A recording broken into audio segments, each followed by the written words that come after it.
All right, play-in tournament is underway in the NBA. I think it's been pretty interesting. Pretty cool. Yeah.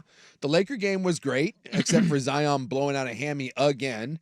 The Sixers game yesterday was great. Was it his hammy that he blew out? Yeah, he popped a hammy. I'll tell you what, dude, that peak Zion. Dude, he's We unbelievable. forgot how good peak Zion is. Before he got hurt the last time, he was on pace to break an NBA record for efficiency.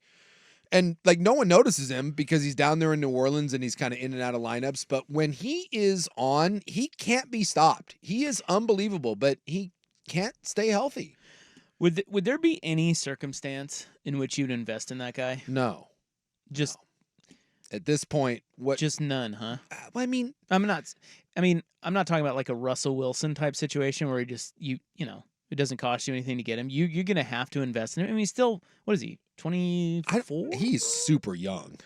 Yeah, he's 20. He's 23 years old. He'll turn 23. He'll turn 24 in July. So there's no way you would invest. I mean, in that guy. I understand what New Orleans is doing because guys like that don't come along, right? Like we were talking yesterday. We had Sean Hyken on, and we were kind of doing the Blazers recap thing, and it drives me batty a little bit when like we talk about Anthony Simons and Scoot and India. Like they're all fine players, but you don't win with good players in the NBA. You win with stars. You win with guys. And Zion is a dude. He is that guy. So I understand why if you're New Orleans, you roll the dice. You're like, hey, we've got one. We just have to keep him healthy. But at 23 going on 24, I don't think he magically decides that he's going to get his weight down by 40 pounds. I don't think magically he's going to decide that he wants to take care of his body. And by the way, all those things may be moot because he may just have one of those bodies that doesn't work. It's too big and it's too explosive. So if you're asking me the choice between committing to Zion and really any one of the other, let's say 35 marquee players in the NBA, I'm not certain that there's many that I wouldn't take over him simply because of that. I don't think he loves the game. I don't think he loves the work that goes into it. I think he loves, what did Trent Dilfer say? He said, you got to find guys that love football, not what football brings you. I think Zion is probably more of the guy that loves what basketball brings him, and he's just a freak. And he's a guy that you just can't rely on. And I don't know if that's all his fault, but at this point, I just, how's that going to change? Well, he did play 70 games this year. Yeah, he did. So, and then when it mattered the most, and by the way, that got you into the play-in, and then you're having 40 a night, and you pop a hammy. So he's gone 24 games in his rookie year, 61 his sophomore year. Yeah. Then he didn't play for a full season. Yeah. Then he played 29 last year and now 70. Yeah. So it's Greg Oden-like. Yes. And that doesn't get any better. I'm one of those guys that But boy, I got to tell you. The older you get, you usually don't get better. And that's tough to say because he's 23 years old. He's still got 5 to 8 years of prime. I'd trade for him. You'd roll the dice? I would. I mean, obviously I can't pay a premium. Yeah. But I don't know. Well, okay, how about this? I think I would. If you're telling me Portland, you're giving me the Blazers, because this was some talk back when the what ended up being the Scoot Henderson pick, right? There was some chatter about that. If you told me that I had to trade Scoot and let's go Sharp, like the two young, or Scoot and Anthony, you got to give 2 of the young 3, right? We got Scoot, we got Sharp, and we've got Simons. That's your 3. And by the way, we're back to the guard thing. But you got 3 of those. You got to give up 2 of those. Simons and Scoot. And probably going to have to throw in a draft pick too. Yeah. Sure. You doing that? I'll do it. I'd do it too. I'd do it. Well, I wouldn't do it in next year's draft if you had a top 3 pick, but you got to give up this year. Yeah, I'd roll the dice. I'd roll the dice with a 23-year-old Zion and be like, just find a way to get through to that guy, find a way to keep him healthy, and you have one of the most unstoppable forces in the NBA, and then you cross your fingers. I mean, Philly's got a little bit of this with Embiid.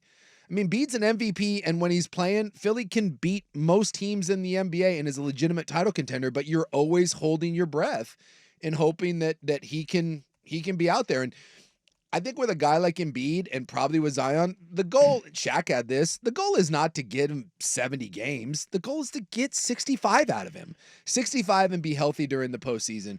And I felt bad for Zion that hammy popped because that was a tie game with 3 minutes left and LA had zero answers for him. Well, Embiid has been much more healthy than Zion. Yeah. So he went 31 his rookie year, but then 63. Well, he didn't play at all his rookie year, right? Oh, sorry. Yeah, he had 2 seasons. Yep. And he didn't play at all. Foot injury.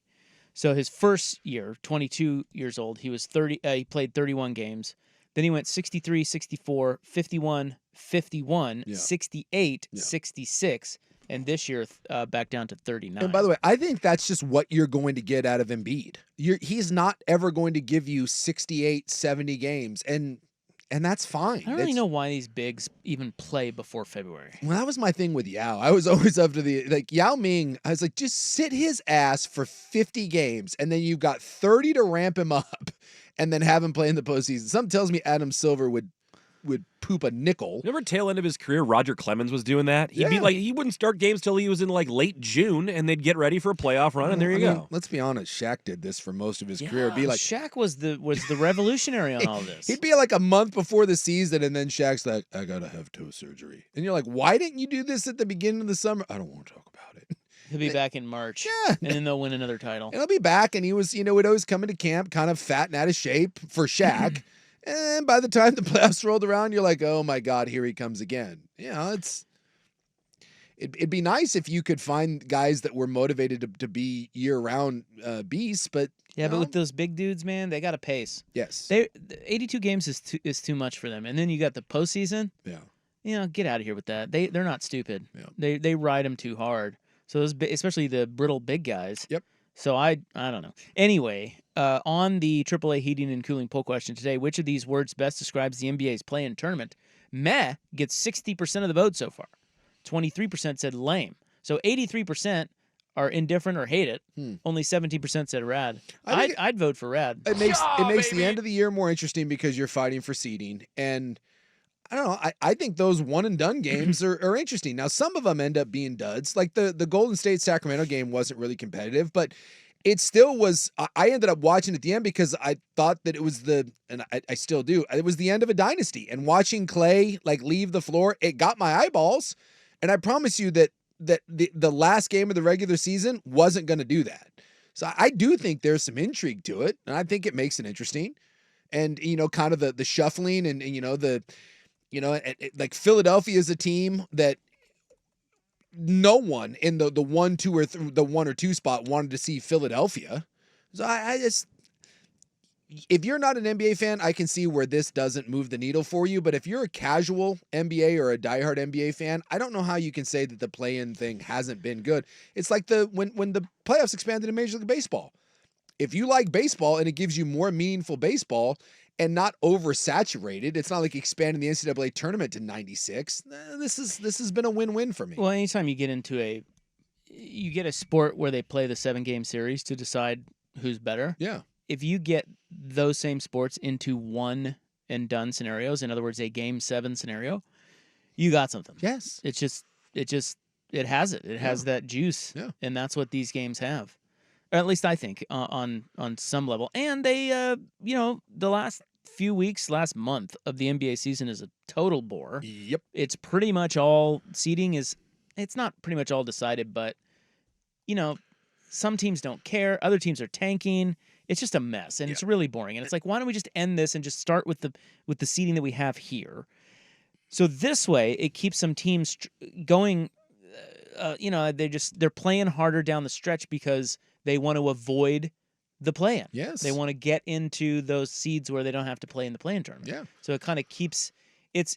I don't think it's foolproof in that way, but it keeps the league a little bit more interesting down the stretch, and they desperately need that. Yeah. And then last year, we even saw a team like Miami go through the play-in and made the damn finals. They got hot, and you tell me last year that story with Jimmy Buckets and the Heat, that wasn't interesting?